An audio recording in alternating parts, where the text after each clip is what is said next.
Ferdinand Haïté, bonjour. Bonjour Richard. Dans votre numéro 731 du 31 août 2018, vous évoquiez ce problème de prothèses ou bien des médicaments périmés utilisés à la traumatologie du CHU Sylvanus-Olympio.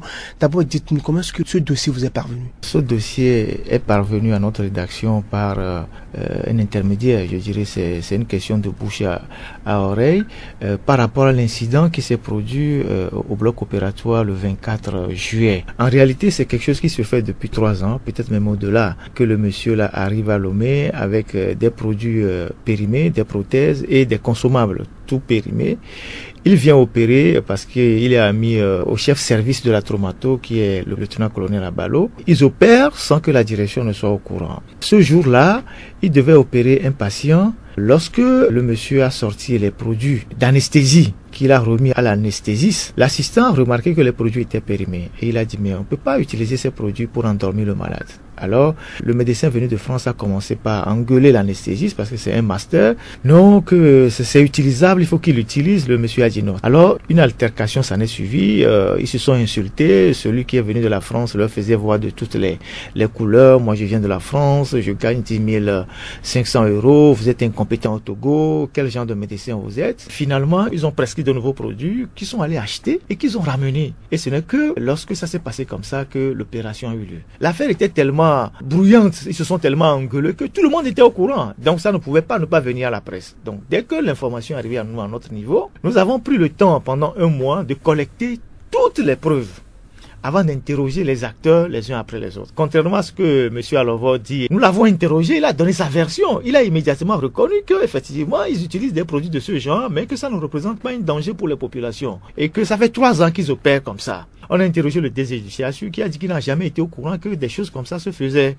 D'abord, il faut préciser que les premières opérations se sont déroulées au pavillon militaire. Le pavillon militaire est quand même l'endroit le plus surveillé au CHU Sylvanus-Olympio. Alors, si un monsieur comme ça, sans aucune autorisation, sous couvert d'une pseudo-mission humanitaire, rentre au pavillon militaire, opérer des gens avec des médicaments, des implants périmés, sans que le DG du CHU, qui est aussi militaire, ne le sache, ça pose quand même un problème. Dès qu'on a sorti l'article, on a eu plein de témoignages, des gens qui nous ont dit, oui, on nous a prescrit des implants, mais nous n'avons jamais vu ces implants, on nous a opéré avec. Aujourd'hui, nous ne savons pas ce qu'on a dans le corps, parce que la méthode c'est quoi? On vous prescrit des implants, vous allez dans une maison bizarre ou dans une pharmacie, vous payez, mais on ne vous remet pas l'implant. On vous dit, l'implant est sensible, le matériel est sensible, nous le livrons directement à l'hôpital et au bloc. Donc, ni vous, ni vos parents qui vous ont accompagné à l'hôpital, vous n'avez pas vu le matériel. Vous ne savez pas si c'est en vigueur ou c'est périmé. Eux, ils vous opèrent et puis ils vous mettent ça dans votre corps. Et puis, il dit qu'il fait de la mission humanitaire. C'est faux parce que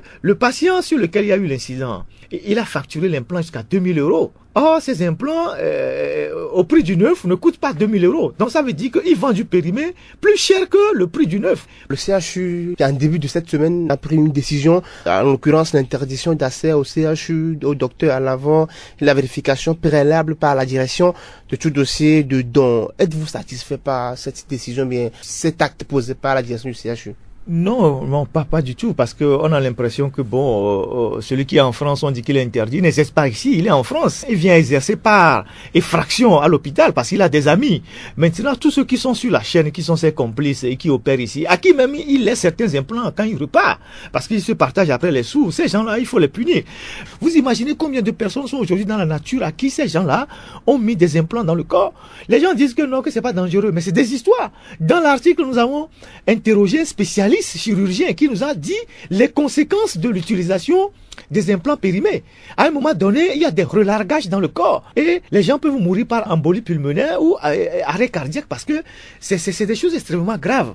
Et donc, aujourd'hui, c'est de démanteler le réseau, c'est d'empêcher que cela ne se reproduise, pas seulement dans les hôpitaux publics, mais dans les cliniques, parce que les mêmes individus exercent dans les cliniques. Quelle est cette opération qui s'exerce dans un hôpital public sans que l'auteur ne reçoive de la direction de l'hôpital une autorisation? À supposer qu'il y a un dérapage là-bas où quelqu'un meurt, qui est le responsable? Est-ce qu'un médecin togolais peut aller en France et puis mettre une blouse parce qu'il a un ami dans un hôpital, il rentre, il opère les gens et puis il repart sans qu'on l'interroge?